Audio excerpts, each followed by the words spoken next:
In a dim-lit room where shadows play, you sit alone as the night gives way, a silent observer in the softest chair, as dawn tiptoes in, unaware. Outside the world begins to stir, a symphony of tweets, a gentle whir. Yet, in the quiet of your solemn place, you linger, watching, lost in grace. Coniferous trees puncture the tin can overcast skies as mist chokes and filters vision with vapor.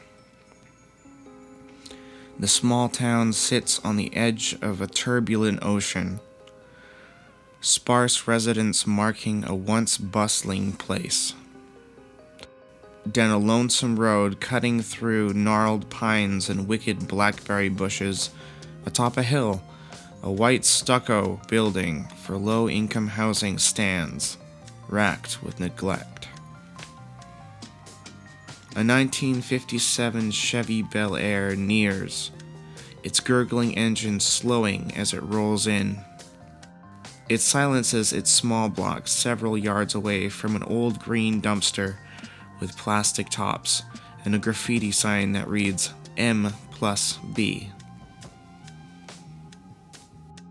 The driver taps his hands on the steering wheel, then pulls out a deck of Marlboros, extracting one with his teeth. Honking the horn, he lights the cigarette, seemingly from his hands and nothing else. The driver jumps as screams penetrate his awareness. From above, blood rushes out through the sliding glass door and sprays the car's hood. A head ricochets off of the window, leaving a slight chip, and tumbles into the parking lot, hitting the parallel fence. A girl with blonde hair and green denim jumps onto the Chevy and then onto the ground. The gangly young man opens the door, waving his arms. "Listen, I'll catch you, just please don't damage the car." The slightly taller man with long, straight hair, a dyed bluish-black, ignores him and lands on the hood, leaving marks with his combat boots. "You gotta get us out of here, dude," said Spider, attempting to open the turquoise car's door with both hands. "What makes you think you're getting any favors from me?" says the man in white and black, with slick black hair. Spider stops and approaches him with an outstretched hand, grasping. They both look up at the inky shadows purging from the balcony. Through the haze, Spider sees candlelit eyes, his expression paling. Yelling towards the dumpster, the owner of the Chevy starts to whistle and clap. "Got it!" The dumpster lid opens slightly, revealing a 3-foot wingspan vampire bat with goggles and a laser pistol on its belt. "Get your ass over here," Jester says.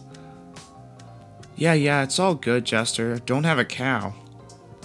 Pointing at the witch emerging, Jester exclaims, "She's back!" I know, the bat says, crawling towards the car on the ground, whilst humming a tune. His laser pistol scrapes against the concrete. "Come on, you can fly!" "Oh yeah," he says as he gets up, flies over and perches on his shoulder, wrapping his wing around Jester's head. "Food," says the bat. "We are so fucked," says Lisa, with tears starting to form. "I want my eggs, over easy," says the critter as he plays with the tiny pistol with robotic arms coming from his waist. He then aims the illuminated pupils, nearing them with the darkness. "You won't be smiling for long." A rainbow beam cracks her right in the temple. She vanishes, and Instantly, a flying Eggs Benedict plummets towards the car. The bat catches it with his feet, hollandaise sauce splattering on the window, mixing with the blood. "Change of plans," Jester said, opening the doors almost by telekinesis. The four of them jump in, and the windshield wipers wash away the bodily fluids stuck to the glass. "Congratulations, you lived," says the bat. "We're part of an intergalactic UFO death cult that brainwashes and eats people. Welcome aboard." "Yeah, just don't turn us into a sandwich and we're cool," Spider says. "Should be more concerned about pies," Jester says. "Huh?" Spider mumbles. "Never mind." The awkward duffel bag is squished between them. The two of them notice something drawing them in, calling to them. "Don't touch the bag," Jester says, spinning the car around in its place. They both look away. The bat is still munching on the steaming English muffin. Jester peels out of the parking lot, whipping it out onto the street. Air raid sirens shriek throughout town as they drive towards the middle of nowhere. Trees grow larger until the beach disappears. Winding through the mountains, the road turns to gravel, then mud. Reaching the entrance of a nice wooded area deep in the rainforest, they stop. "Sorry to break it to you guys, but you're supposed to die back there." Jester pulls out his duffel bag, placing it on the hood. They gather around as he beckons them close. "When I say, pull the weapon in here out and hold it until I make a clicking sound with my mouth, then let go." 6 armored assassins emerge from the shadowy woods. Their attention is set on Jester as he says, "Now! You will pay the highest of prices. Judgment is upon you," says the lead assassin. "Where are your weapons, bugmen?" Jester chuckles. "We are going to rip you limb from limb, liquefy your brain, and then lay eggs in it. When we put you back together, that's where the fun begins." Spider and Lisa find an old mason jar in the duffel bag and slowly roll the contents out onto the hood. 2 large crystal dice fall out, and they each pick one up. The dice flash. Spider looks at his. It flashes purple, and for Lisa, hers flashes red. They feel a deep sense of overwhelming calm. They feel connected, for a moment, connected to eternity. Explosions erupt around them as laser blasts shower the area, mulching the gunmen. Spider and Lisa are in a gleeful trance, unaware of the danger surrounding them. "Let's get out of here," they say, tossing the dice aside. As the dice hit the ground, they hear a bell ring throughout the cosmos. And then silence. In the dank and dark metallic chamber, Lisa and Spider come to. A snarling raccoon in the corner stares at them. "It might have rabies," Spider says. "It definitely does, and it wants you to have them," says the bat, with glowing perfectly round goggles perched in the opposing corner. He plays with the laptop. The only noise is the thrumming of an unseen engine and the snarls of the trash panda with his eyes locked onto the two. A crackling comes from around them. "Hey guys," says an unfamiliar voice from the speakers in the walls. "The bat is Midnight, the raccoon is Bandit, that asshole is Jester." It momentarily pauses. "You are," the voice says to Jester. "And I'm the captain. Just call me Captain."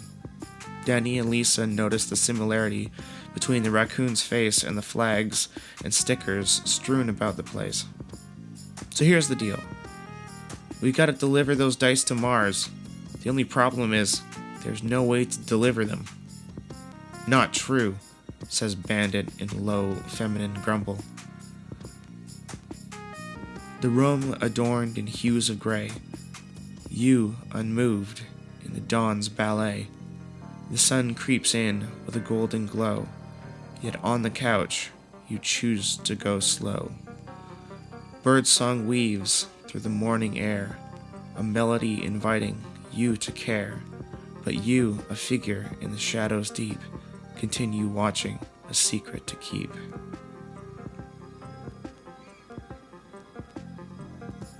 The streets are covered in garbage, litter, syringes, inhalers, bottles and cans. Shadows scurry from streetlight to streetlight. Cold nights, hot days. Neon signs illuminate XXX theaters, drugstores, liquor stores, gun shops, and debaucherous venues as abandoned skyscrapers reach into the gusting red storm. Heading northeast through the city, buildings begin to illuminate, shedding their vacant, shadowy appearance, transforming into a vibrant, flowing, eclectic pleasure utopia of the Strip. Casinos with various themes line the streets, but one in particular stands out. At the end of a very long cul-de-sac lined with palms, El Paradiso. A large white building with dark tinted windows, a bleached fountain in front, and a giant zeppelin floating above. In the cabin, on the underbelly of the massive zeppelin, eyes impatiently scan the roads, tarpaulin blue in color.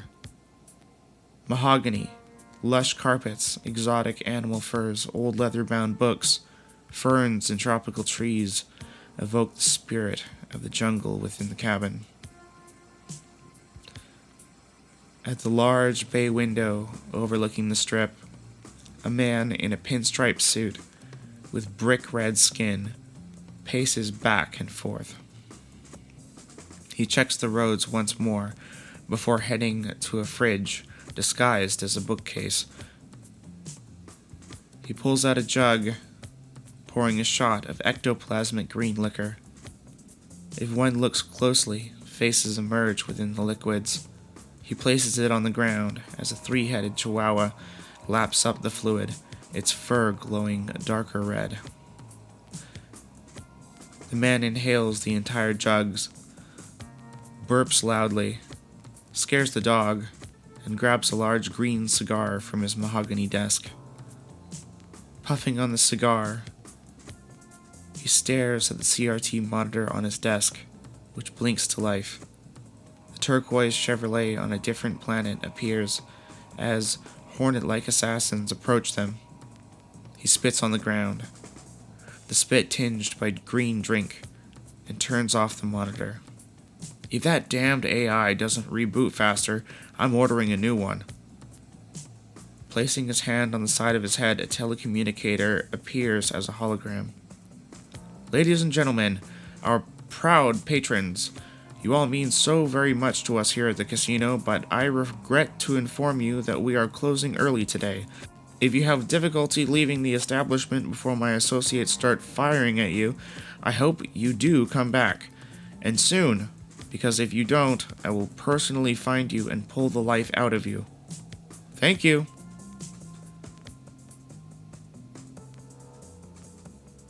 As daylight conquers the dark's embrace, you're a silhouette in that quiet space. Outside, the world awakens with glee, yet your gaze holds an apathy. Feathers rustle, wings take flight, nature's canvas painted in light.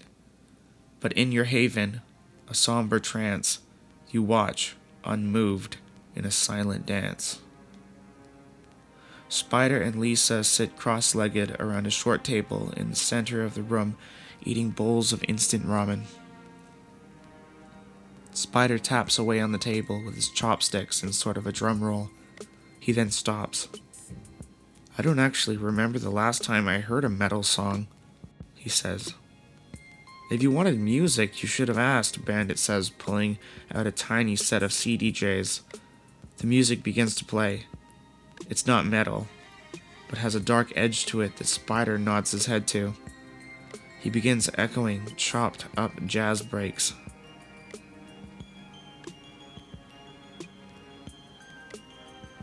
I've heard this before, Lisa says. I know, Spider says. It's one of ours. Actually, I hate to be the one to tell you this, but you're not you, Midnight says, eyes locked on his computer. Your memories were replaced. This just keeps getting better. I'm literally always just assuming that we'll wake up in the van, Spider says. And as far as the music, Midnight glares at them over the brim of his screen. It's our music that they stole, and then they went and programmed you with the memories of creating them. He stands up, and Bandit facepalms. Copyrights in at least 13 systems. Copyrights in at least 13 systems. But try telling that to that Daylight bastard. A man slightly shorter than Jester enters the chamber through a pressurized door from a vast hallway. He wears a black hoodie and a black pair of sweatpants, with Bandit's face printed on both of them. Hey, I'm the captain. He smiles warmly, relaxed. Now that we've got a moment of peace, I can show you around. A loud buzzing sound pierces the air. The captain toggles a switch above his head, and two of the walls seem to evaporate, exposing the vastness of space. The giant red planet towers over them, and on the other side, a slightly less impressive space station shaped like a hockey puck. Lisa and Spider gape at the sight, drooling almost. The man in the hoodie bashes the console above him a couple times and the buzzing stops. If this thing is falling apart, where was I? They still watch, shaken to the core as the spaceship begins to enter the smoky paprika haze. Guys? They begin seeing silhouettes of gargantuan skyscrapers rise through the dust. Oh, right. He opens a cubby beside Bandit and grabs a pill bottle. Take one of these, both of you, and it won't feel like you're on a roller coaster ride through hell. They're petrified. The effects of the simulation must be wearing off, Jester says as he enters the room. 1 sec, says the captain. In the next room, it's well lit and vast. He returns with 2 cans of beer. Here. He lifts Lisa and puts a pill in her mouth. Just swallow, trust me. Midnight holds back a laugh, and Bandit groans. He repeats this for Spider, and within moments, the two of them stand up. One of you needs to tell me what the fuck is going on, Lisa says in a monotone and completely percussive way. Getting into the captain's space. Everything will be revealed. We'll link you up with the neural network, Midnight says. No more bullshit. Just tell me now, straight. We're most likely going to die on Mars, and the devil is going to strip your souls from the dice and then turn them into dust to then snort and get high off of, Jester says. Let's just roll the dice. You saw how it got us into the ship, right? I teleported you in here, the captain says. Lisa opens her hand and nods at Spider, and the 2 dice materialize floating above their fingers. Wait, it doesn't work that way, says Jester, flinching. If you roll anything but a perfect 12, who knows what'll happen? If you roll a snake eyes, I don't even want to imagine. Isn't that kind of the point? A room that now bathes in morning's hue, yet in your silence a solitude brews. Chirping birds, a lively parade, yet you stay seated, undismayed. The world outside whispers tales, but within a solemn veil prevails.